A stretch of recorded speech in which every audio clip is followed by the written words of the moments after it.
Listen. Tune in and turn up your radio. It's on down.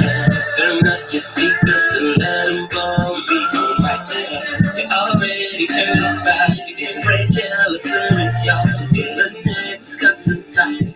Pick up your phone and call. It's so real. Talking about facts and new metaphysical. It's so deep. You're gonna need a rap to make sure you stay afloat.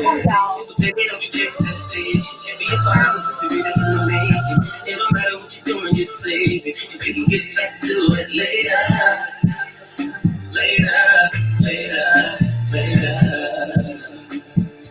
And we can get some of this flavor.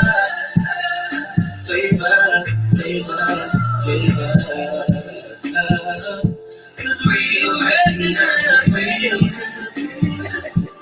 Real recognize real. Real recognize real.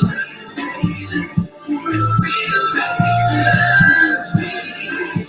Hey, yo, Sharks. Hey, listen, I told them one night, man. I appreciate that, man. That was real. Hey, real recognize real is a G-Law. Always be yourself, never be a fraud. Life is up and down, call it seesaw. Stay woke, triple alarm, ringing the alarm. French over element, independent. Made from pure chocolate, dipped in vanilla. Caught up in the rain under your umbrella. Always rock the house from the roof to the cellar. Yeah, that's why I gotta tune in.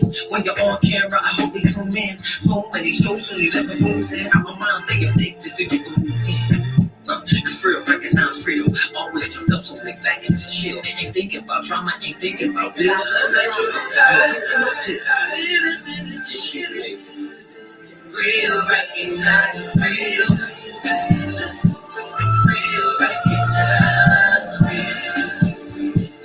Real. Yes. Real, y'all. Yeah. Hey. Welcome to the Real Recognize Real Talk radio show. I'm your host, Franchella. And I'm the co-host, Lynette. Hey, y'all. Welcome back. It always seems so long, right? It does. Yes. I mean, I'm sure you got to miss it. Which, listen, we have our two most, I guess, legendary, talented. We got the talented guests, but I got to shout out always Tone Simmons and Darlene Smith, who always tune in. They always thank you to come on to listen to us. And so we so appreciate them from the bottom of our hearts. Okay. Absolutely. Thank you. Yes. Thank you.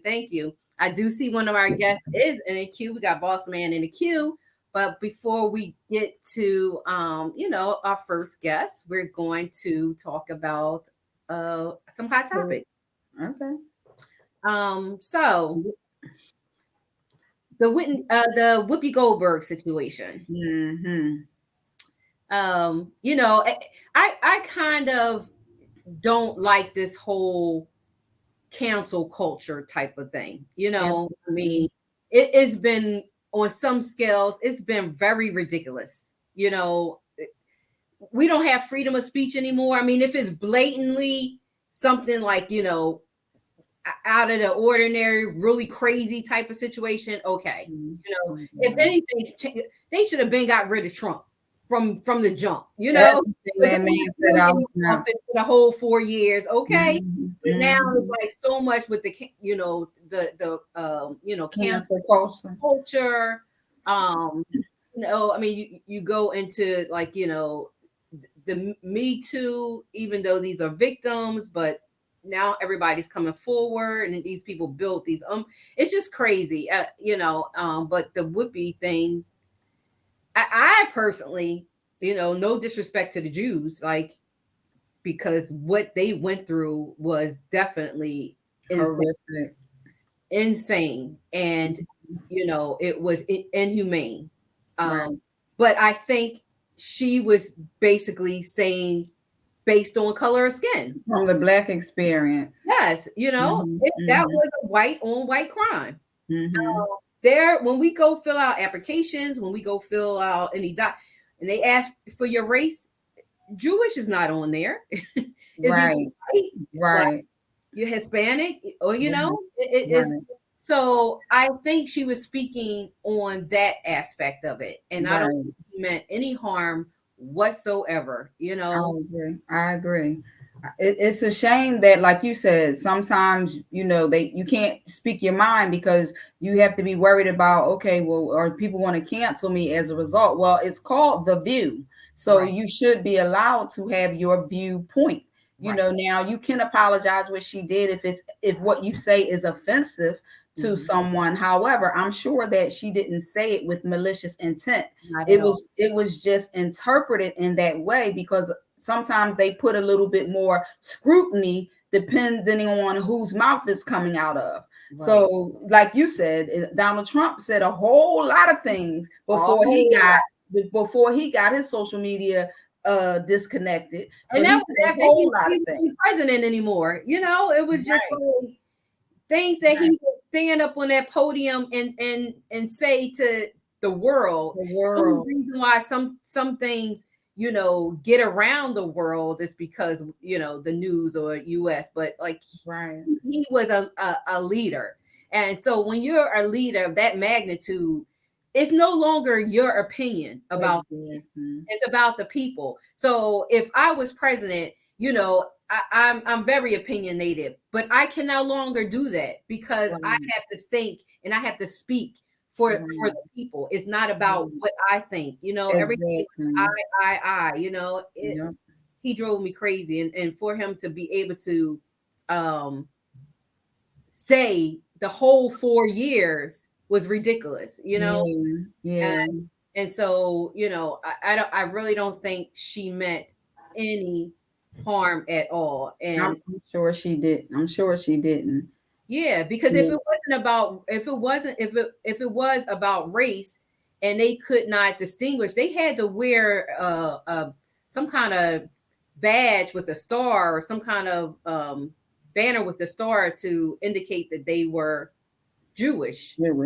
You don't have to know if we're black, so and to be honest, if you watch The View, there were several different hosts on The View that said things, inappropriate, but they were still able to. They're not on there anymore, but they were able to continue their job without a pause, So to me, I mean, like I said, you do have to be mindful of what you say if it's offensive. However, when you don't do it with malicious intent, you should still be able to voice your viewpoint because it's called The View. So she's talking from her own experience and her own perspective, which she's entitled to do that. And she apologized. So we should just move on. Absolutely. And so I'm thinking on a bigger scale, when we have our own broadcasting studio, I know that's right. They might look back at these tapes, but our show is called Real, Recognized as well. So basically, they might go through the tapes and go back to some things. I said some things, Yeah, I mean, I'm sure we both did. The difference is, and I know it's your bread and butter when it comes to, I don't know how much Whippy needs, the money or anything like that, but I know a lot of things are people's bread and butter, so that's why they are forced to apologize. But why apologize if it's your opinion? You can apologize. Yes, I didn't mean to offend anyone. Right. That's why you apologize. If what you say is offensive, then you say that was not. I apologize if I offended you. That was not my intention, but my viewpoint still stands. Right, exactly. But I think she said I should have said not only was it race, but also, but no, you shouldn't have, because you still, I'm sure your view is you still don't think it was based on race. So Right.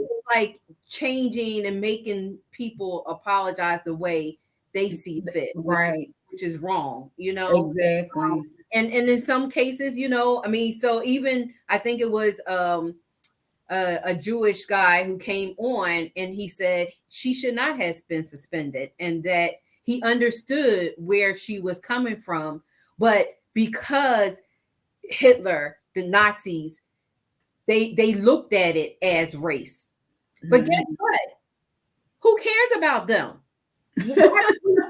Dynamic, because they considered the race, Mm-hmm. They the one did all the damage. No, we're not even going to recognize that you recognize it as race, because it wasn't. It was just, Her cruelty. opinion. Right. It was cruelty to your brothers and sisters, and being inhumane, and it was just horrific.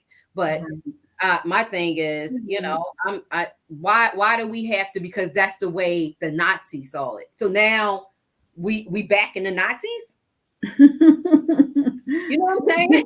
Now we're backing up, like, hey. So now I got an issue. Now I got something to say about that. No, right. But yeah, I think I think God placed me in positions of where I am, because girl, this right here.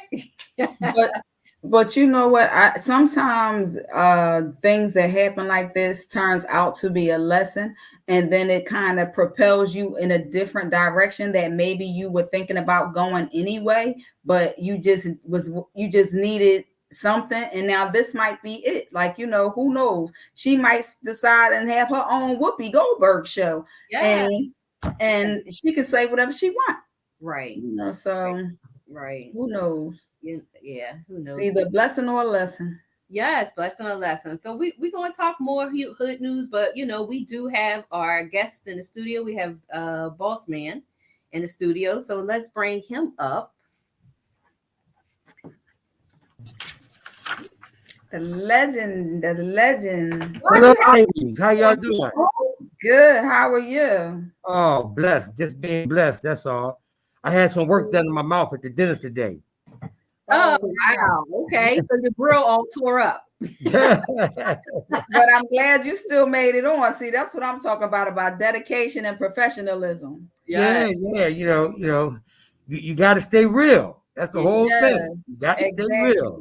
Exactly. But it's good to see you again, Franchella. Definitely always good. As always. How's your husband? He's doing wonderful. Thanks for asking. That's good. So you want to give him a shout out? He watching. What's up, Tony? Yes, my number one supporter. He watching. So what we're going to do is introduce you. Lynette's going to introduce you. She's going to read your bio. Okay. So John the Bossman Hall is a legend who started out as a dancer in the dance group, the Flamingo Dancers, and later joined the group Philly Cream. He even toured with the legendary James Brown and is co-star of Airy Planet Live. John is a singer, an entertainer, a performer, and an actor. The Bossman is also an Apollo winner who appeared on America's Got Talent, the Albert Showcase, I'm sure y'all remember that, and City Lights, and was highlighted in the Turning Point and the Face of an Icon magazines. After years of hard work and dedication and much success, John the Bossman Hall was inducted in 2020 as one of the stars by the Jackie Wilson Foundation. So welcome, John the Bossman Hall, to the Real Recognized Real Talk Radio Show. Welcome. Thank you. I didn't even realize I'd done all that stuff till you start reading all of it. Everybody say that. They be like, okay, I know how good I sound. Yeah, that's you. But it's a blessing. It's been a blessing. I mean, I give praise to God because, without him giving me the gift, I don't know where I would be at. I mean, I got a lot of friends that are not here today because they chose the wrong path. Right. But with me, I felt like I was born into this, having family members that are entertainers, like Russell Tompkins Jr. That's my first cousin, on the stylistics. Okay. You know. So, And, what sparked your interest in dance? well, when I was about, I'm gonna say 15 or 16 years old, growing up in North Philly, right in back of the Uptown Theater, I had an opportunity to see the original Flamingo dancers, you know, do their thing. They all came out of the jazz, what's that? The Challengers Jazz Drill Team that was part of North Philadelphia. And, you know, these guys was just, I mean, fantastic. And, you know, when you're young like that and you see something like that, you want to be a part of it. Right. And I come to find out that my cousin Bodie, he was one of the guys that was in charge of the group. So I figured, you know, that might be my way in, but it wasn't that easy. You know what I mean? He told me, no, John, you got a whole lot to learn first before you come up in this group. You know what I mean? But I like to walk around with them, travel with them, you know, and then some of them would step me to the side. They would teach me different routines. And, you know, as they got older, you know, I was coming up. So I figured, you know, just take over the group and continue going on with it.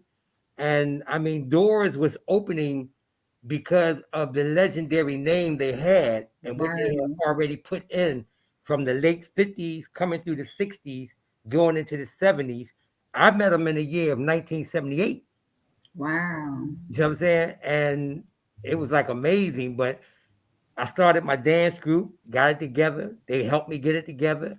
What was it?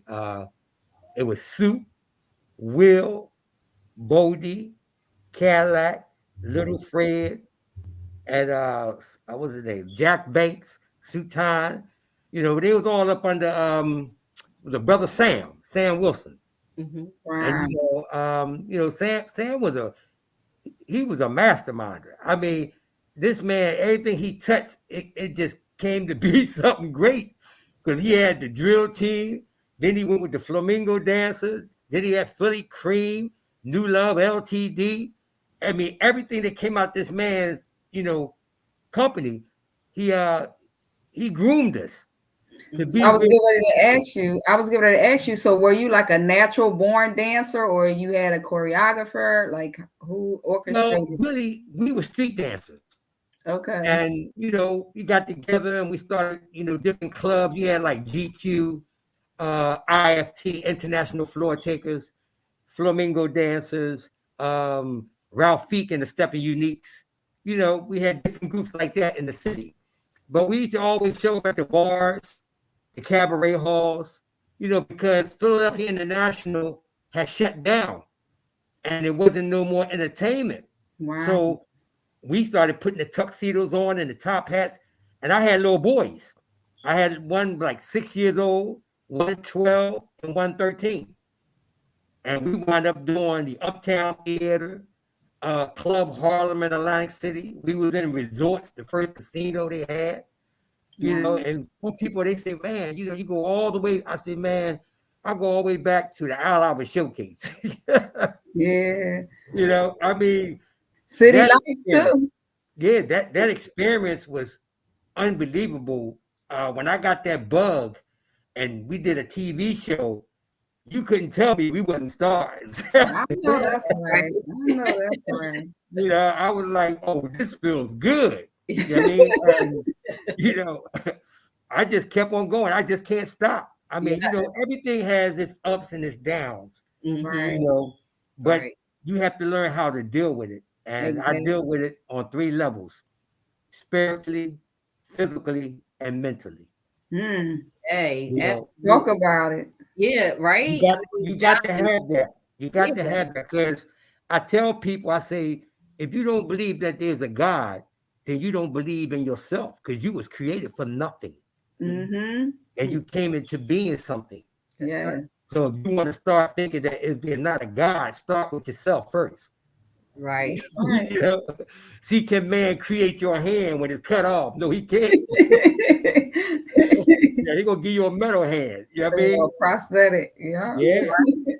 But I'm telling you, you know, this entertainment world, I met so many people in my travels that most people haven't met. And it's just being at the right place at the right time. Right. You know, You're freezing a little. You're free. We can still hear you, but your photo is not clear because you're freezing a little bit. okay. That usually happens with movement. Yeah. Yeah. Here we go. Okay. So, you know, it was just a blessing. I mean, Stephanie Mills, Gladys Knight, Patti LaBelle, Morris Day and the Time, Sister Sledge, New Edition. I mean, I can go on and on. Well, you I mean, I talk ain't hear my name in that. Well, you know, look, Franchella, let me say something. With Sister Franchella Simmons, when I came off the door to Apollo, she was the one that opened the door for the interviews to be done on John the Bossman Hall. That's I right. know that's She right. was the first interview that I have done. You know what I mean? And I never forgot her or her sister. You know, they are always been there, very supportive. So my thing is, as Brenda Wilson, Jackie Wilson's daughter, tells me, she said Smokey Robinson didn't do this by himself. That's right. He had to have people around him. Right. And he built that love and that friendship. And he went back in them projects and he told them, come on. And some of them made it and some of them didn't. Right. So my job is to do the same thing. No matter how far I go up, I'm always going to reach back down and bring somebody with me. That's right. That's what life is all about. You Right. know? You know? And so John had came to, when I used to do the Real Recognized Real showcases, John came out to perform. And I'm telling you, that old school, that I mean, what is it? They compare you to. Oh God, I just James James Brown. Brown. Yeah, James Brown. James Brown was definitely. You did him homage. He was definitely in the building, ready to throw that cape on you at the end. You know. Yeah, my experience with James Brown, when I first met him, I just stood there and cried. And he just looked at me. You know, he said, "You okay?" I said, "It's a pleasure just to meet you." After listening to your music growing up. And then I had the opportunity to even be in the movie. I went to Augusta to try for the part. It was about 5 of us down there.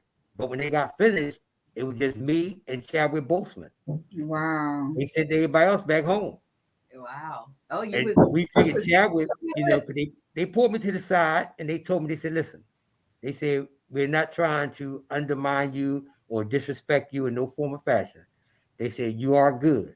They said, but right now, you know, this gentleman here, he had just came off of doing 42, Jackie Robinson's story.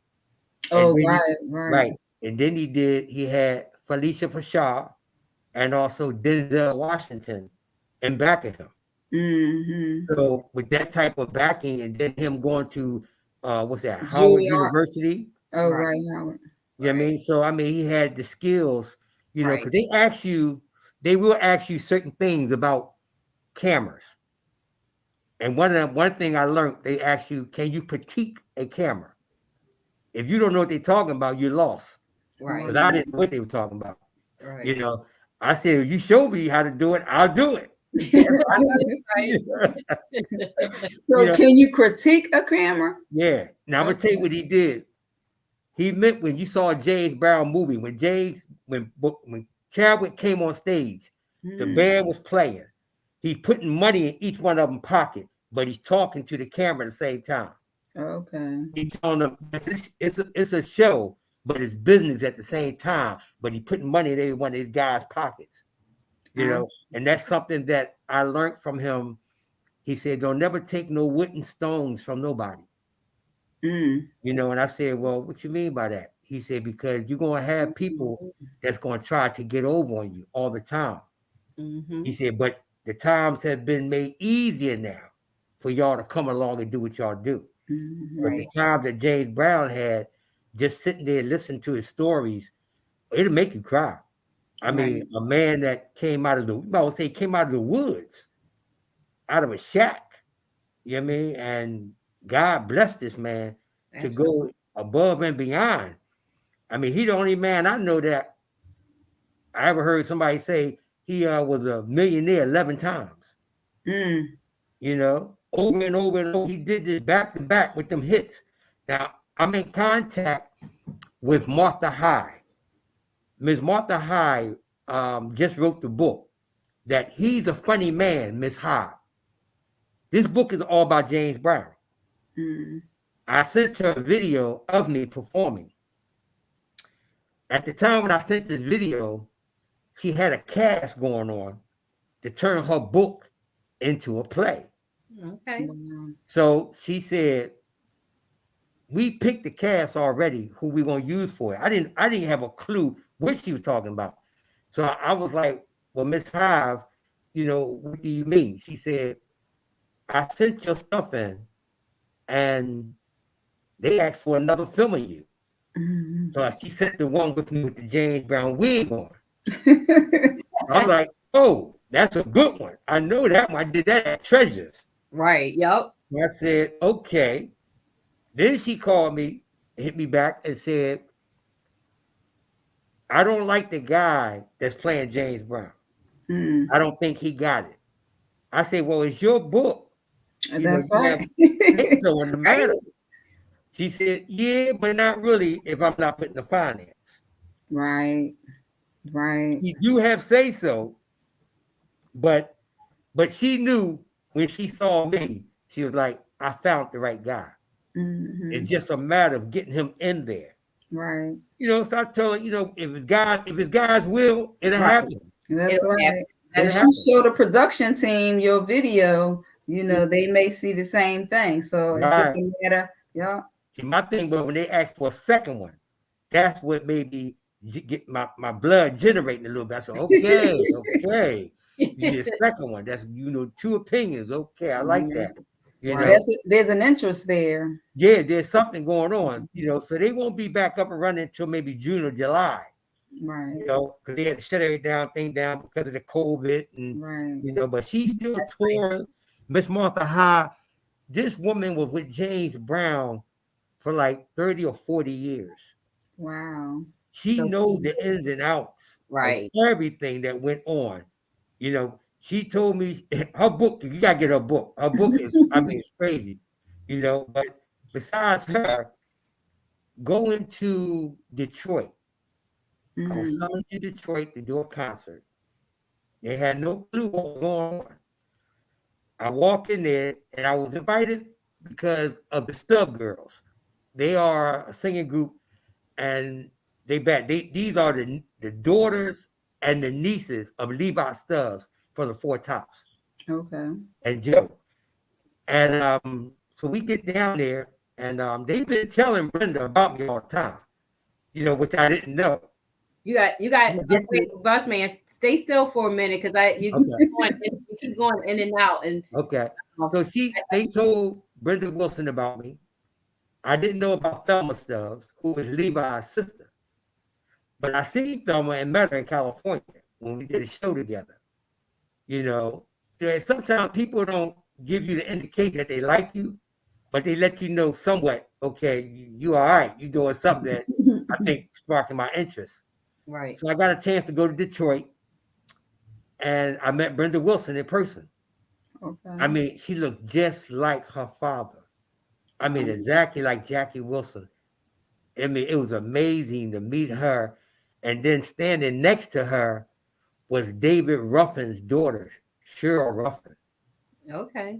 And then her husband was standing there, which is Lamont Showboat Robinson, who was one of the Harlem Globetrotters. And then we had Johnny Taylor's daughter. It was like a night. It is called the Springs of the Children, of the Legends. Right. Yeah. So I'm like looking at all of them, and I'm like, I'm from North Philadelphia now. I grew up listening to this music, right?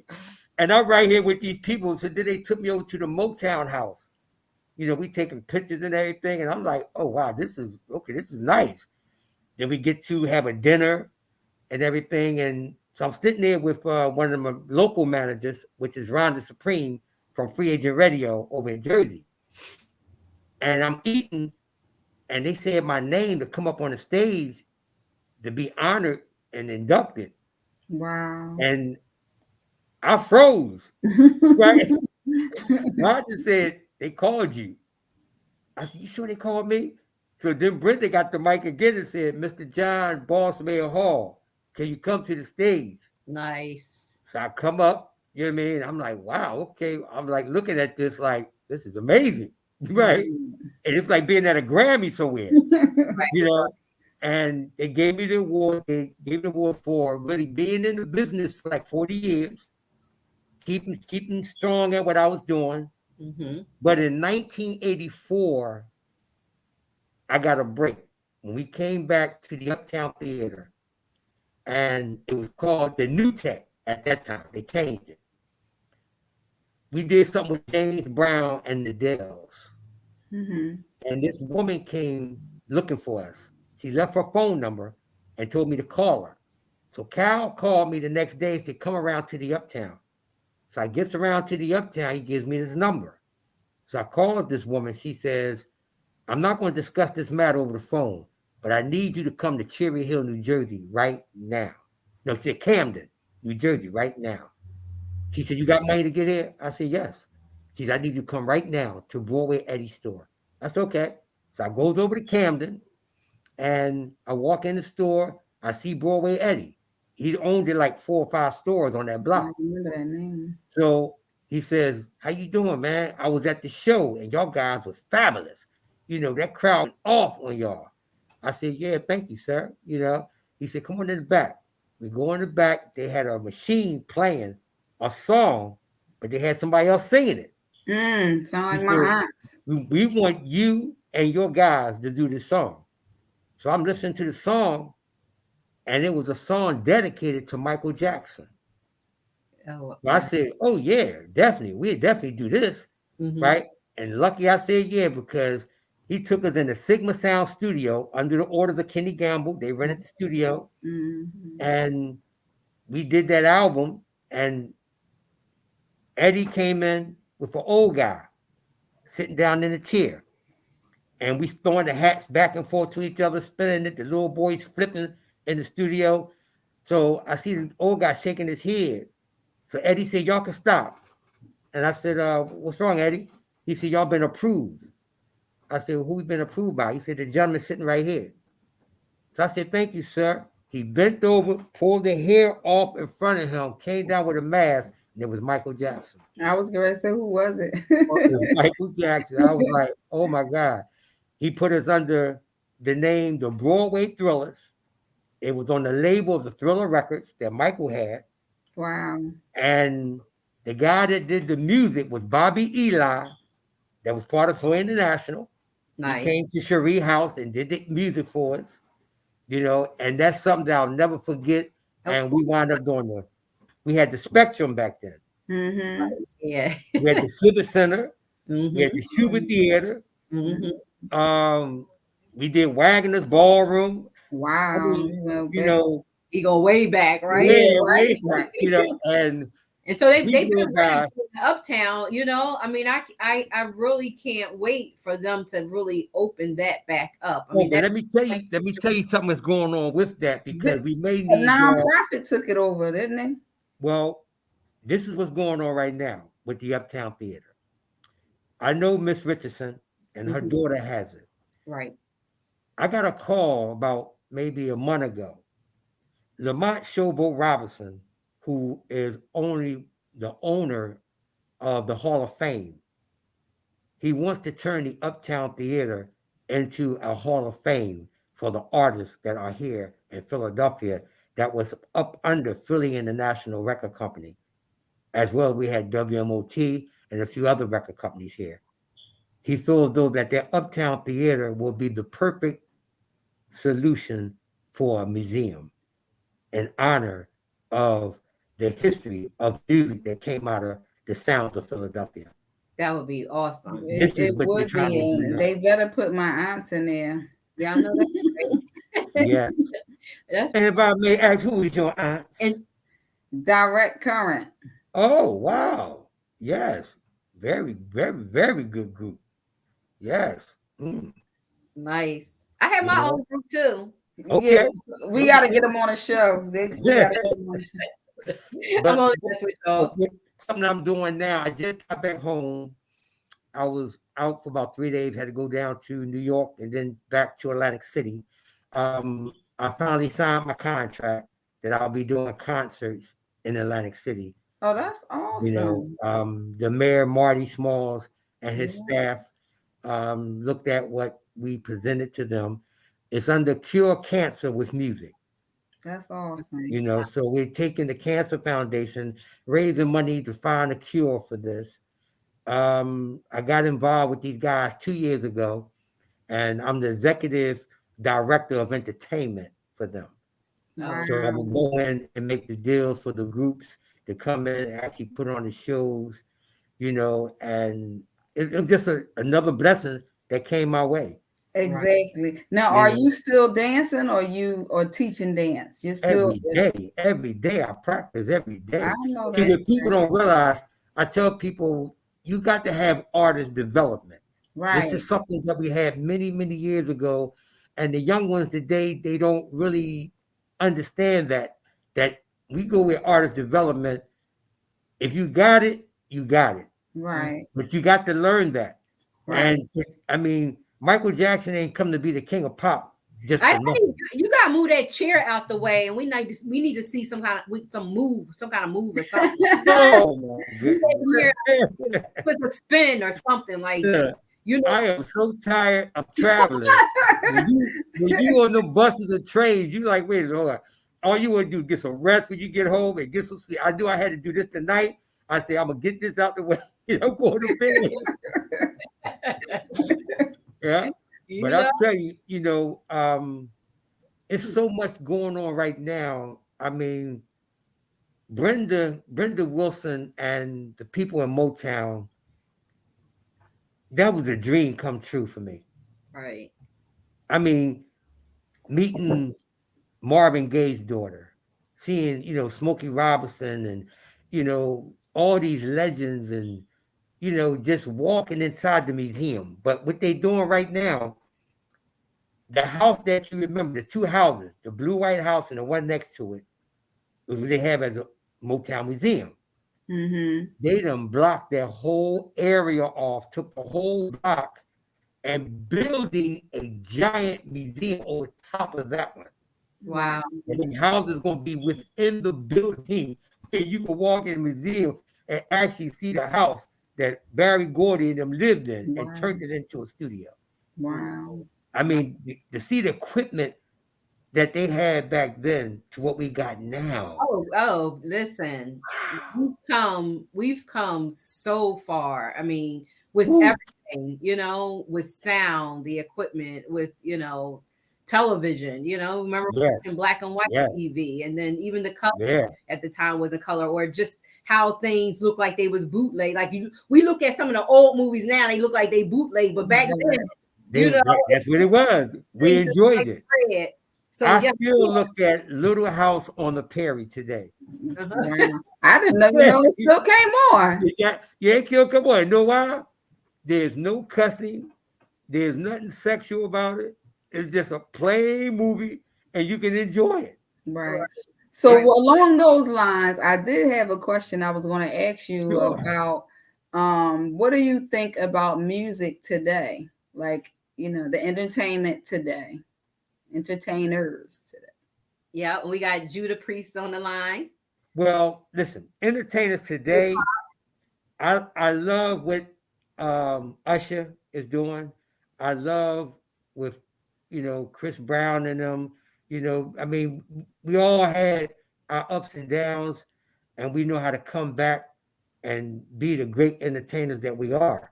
Right. So the guys that I look at today, I encourage them to continue going on and going on. Right. I'm working with one of the best songwriters right now. His name is Sean Bryant. Mm-hmm. Sean wrote for Celine Dion, Blackstreet. He wrote the whole Whisper album.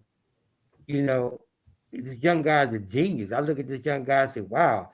And he's doing my next song right now. Wow. The one I have out now, The Boss Man. Mm-hmm. We've really been pushing that, And I'm going to tell you something, Francella. Doing the Down East was a blast. Wait, John, back up for a second. I guess I must have tuned out. Who you said you working with Sean with Sean Bryant. Brian. Oh, right. That that's my husband's first cousin. That's Tony. I know it is. I know we talked about it. Oh, okay. Anyway, that's why I was like rewind. Yeah, we talked about it. Sean Bryant. Yeah. Bad boy. Okay. Yeah, that's all I'm working with now. And I'm telling you, there's some things that's coming down the pipe right now that a lot of people are gonna be shocked, but I say no, it's a gift from God. Right, absolutely. It's a gift that God gave me, and you got to be smart in this business. That's one thing I really learned. You got to have thick skin too, and you must really do because right.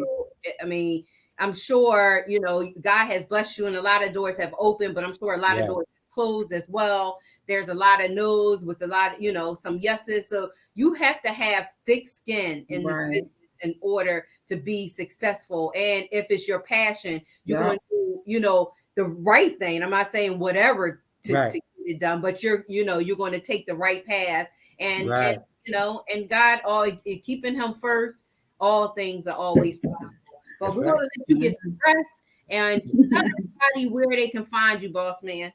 Well, I'm on Facebook under John Hall, but you can hit my email, thebossmanhall@yahoo.com. And if they want to see far as concerts and stuff, they can go to my website, which is www.johnthebossmanhall.com. Okay. They can see all the pictures from all the legends, people I done performed with, But what I was saying, it was a pleasure. And I want to thank Platinum Entertainment for giving me the blessing to do my home stage, the Dell East. That's right. That was a night that I'll never forget, sitting there with Kayvon, talking to him, Stephanie Mills. I done met Stephanie about 2 or 3 times doing shows. The Whispers, that was a blessing to do that. Especially to come home and do it there. They always say how we get so much love outside of our own hometown. You know what I mean? You get strangers, the support. They always saying Philly don't support Philly, but there's much love in Philly, Absolutely. But there's a proverb that Jesus said, alayhi salam. He said, no prophet is accepted in his hometown. You have to go away and then come back.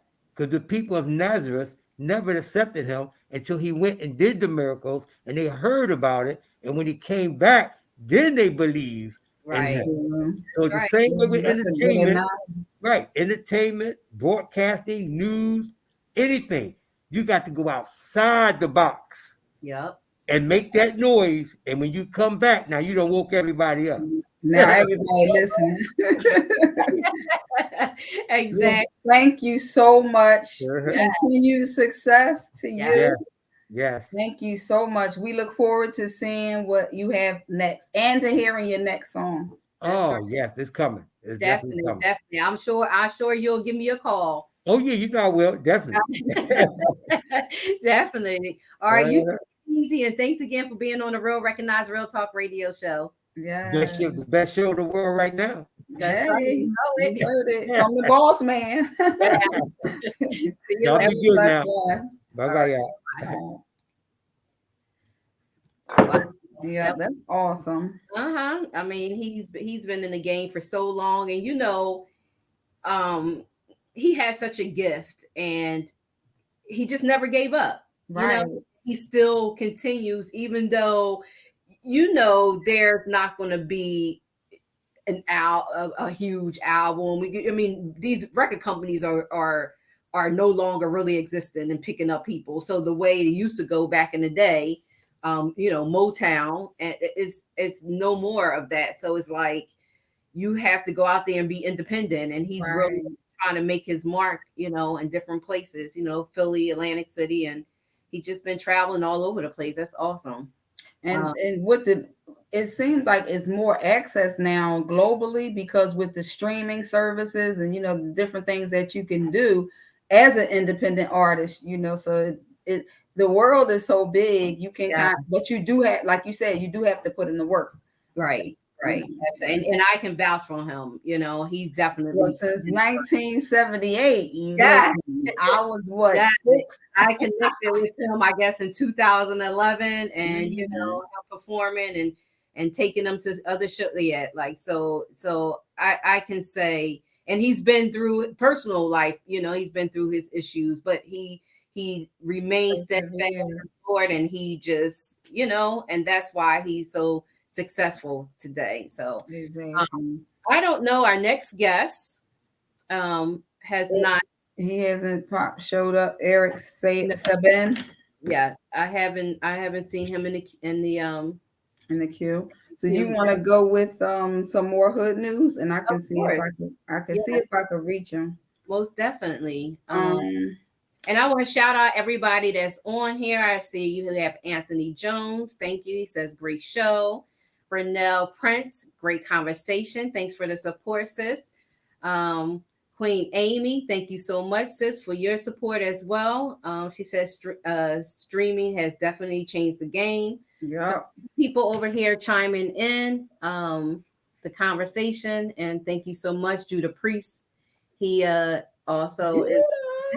Yes, what's up, Judah? And so, yeah, we just excited about, everyone who has come on the show. But so it is Black History Month. Yes. And I'm sure we learned some things in school, but I want to name some products that maybe you guys don't know, like everyday life. What you're doing on an everyday basis, you didn't know it was invented by an African American person. So that's like the elevator. I'm sure people going to work, getting in the elevator, and of course, everything they enhance stuff like the Wright brothers did. Of course, it's not Black history, but they did the airplane. But now you see the big gigantics. So. But we started it. We had the thought, the idea, and we brought it to life. And so I'm proud of that. The folding bed, the folding chair. Oh, you see, I didn't know that. The gas mask. I knew about the gas mask. The guitar. The ice cream scoop. The ironing board. Y'all know we all putting them creases in back in the day. Look, I was putting the creases in for the longest time. My friend Sean was like, girl, if you don't stop wearing creases in your pants. They play that now. But baby, the starch spraying that starch, putting that, you had to add on creases. Like, I don't follow trends, okay? And because of Sarah Boone in 1887, who created the ironing board, thanks to her. Okay, you got a lawn sprinkler, mailbox, the mop, you mopping your floors. Thomas W. Stewart did the mop. It's just a lot of things on here. The list goes on. Oh, the straightening comb. I mean, I guess. Yeah. I mean, that's obvious. And CJ Walker, right? You know it. The street sweeper, phone transmitter. Right. Thermometer, control, right, of course, traffic light, the Garrett Morgan tricycle. It's just tons of things on here that, the hairbrush, every day using that brush on your hair. That was invented by Lydia Newman in 1898. I mean, it's some really good stuff. A lot of talent. Huh? I say we have a lot of talent. Yeah, the fire. I'm sure that was us. I'm sure we got sick. George L. Sampson, which is 19. We got tired of hanging them on a clothesline. So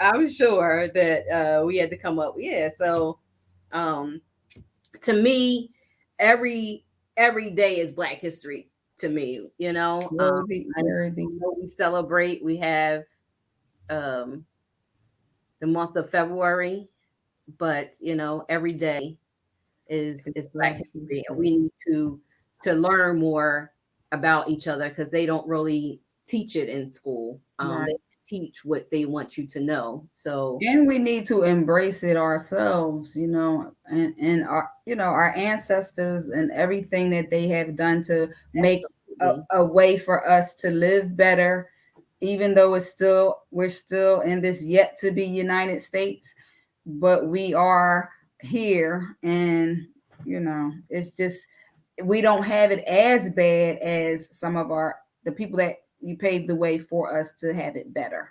Right. Yeah. Absolutely. So we need to stop hating on each other, stop killing each other, stop fighting against each other. Oh, and so yeah, love. So, Happy Valentine's Day is coming up too. So let me read.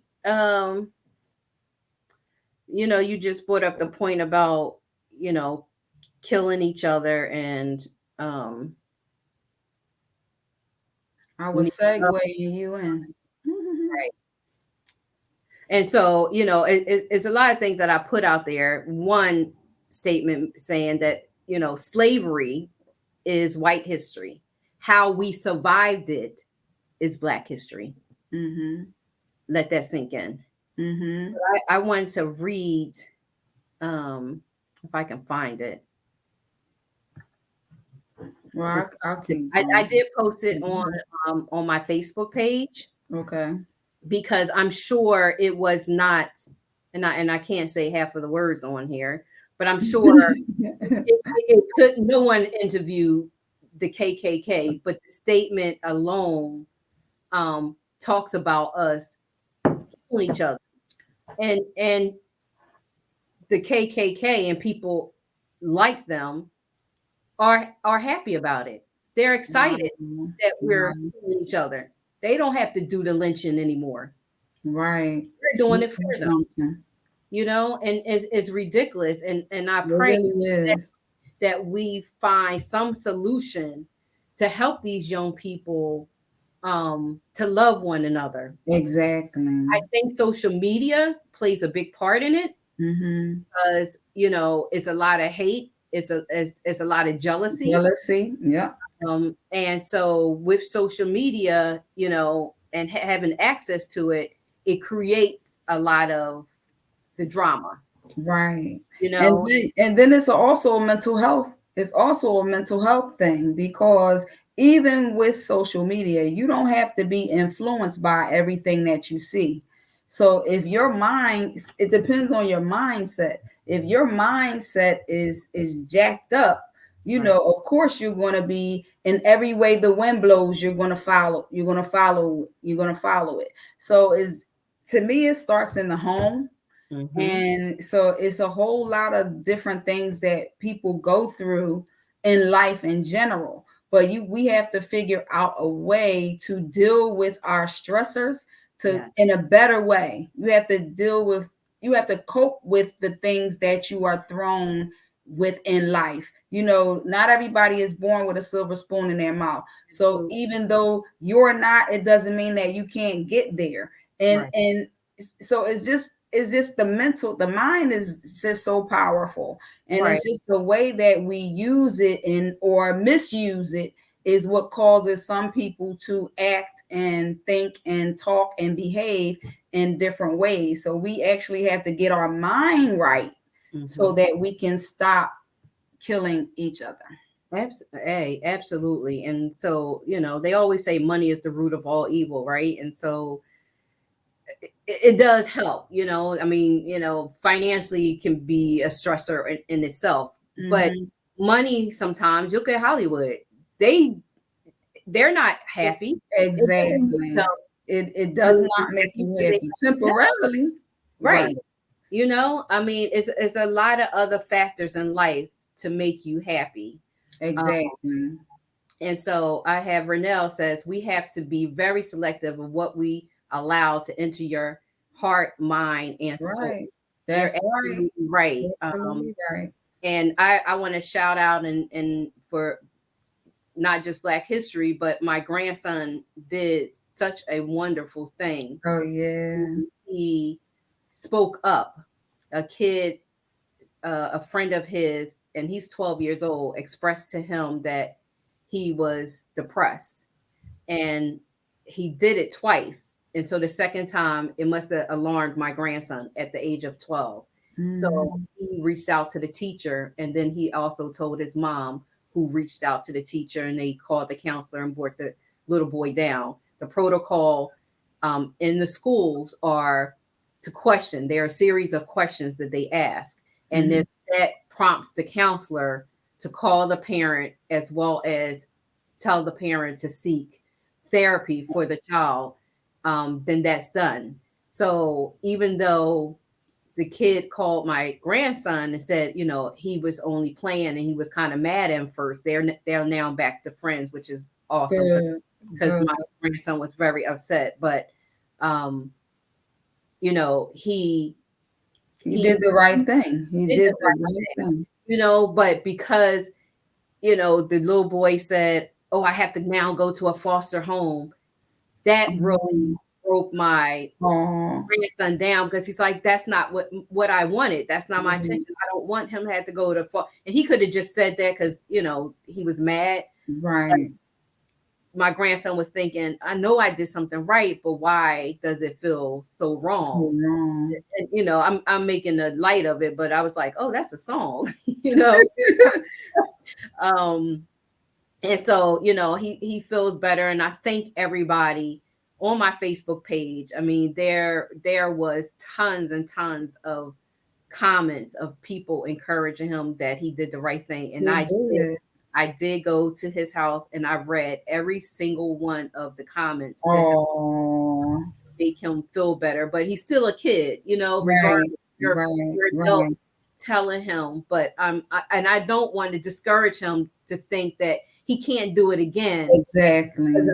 Of the outcome he thought was the outcome, you know. Right. That's why I think people don't speak up, because they are afraid of the outcome. Exactly. You know, with anything, you know, and what would have been outcome if he didn't say something? Exactly. He did the right thing, because for a lot of people in that situation, their friend is no longer here, and they're saying to themselves, I should have told somebody. Right. I should have done more, or I should have, you know, was there something that I could have done? So he don't have to live with that, because he did the right thing. Absolutely. Absolutely. So, and Eric did the wrong thing by not showing up tonight. Yes, he did. And I checked the email.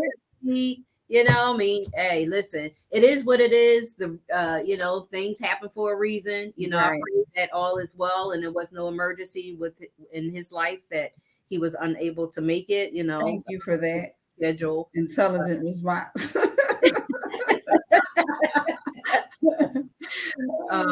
So, but hey, listen, it's the show must go on. The show has to always go on. Yes. And I can talk. So it's me and you both. Topics in the world. This is called Real Recognize Real Talk. Yes. Right? I can talk, okay? Like I said, there's plenty of topics. But listen, our hour is up already, girl. We done. Yes. So go ahead.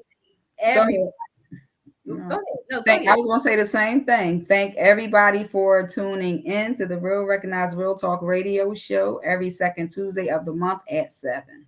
Yes, absolutely. And so support us. We are on How We Met, my husband and I. Yes. They already showed the first episode. I believe it's a few episodes. I'm not sure. Where can we find it? So it's on my page, but it is on Facebook. On your Facebook. On Facebook, the link to on YouTube. It's called How We Met.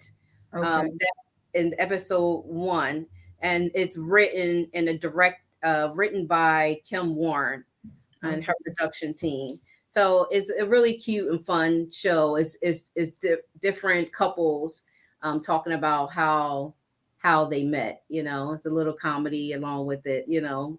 So it's really good. And also May 13th, I'm excited. This is 2 years in the making. I was to be inducted into Overbrook's Hall of Fame. Because of COVID, it got pushed back in 2021. Oh no, 2020 actually. What the 20? I'm so confused with dates. I think it was 2020, yeah, because yeah. it skipped 20. 19. Yes, and so now it's scheduled for May 13th of 2022. So look out for that if anybody's interested in coming and supporting me as I'm inducted into Overbrook High School Hall of Fame. I'll be there. I'll be there. The day after my birthday. Yes. But before my birthday. Exactly. And what else you have going on, Lynette? Don't you have some things going on as well? I do have the symposium, the Youth Empowerment Symposium, April the 2nd, for the nonprofit the Learn Center. Yes. Tony and Franchella is going to be one of the guest speakers. I also have Ebony, Yolanda, and Dr. Reader, or Ryder, I believe that's how you pronounce it. So make sure that you stay tuned and support that event. Yes. And that's about it right now.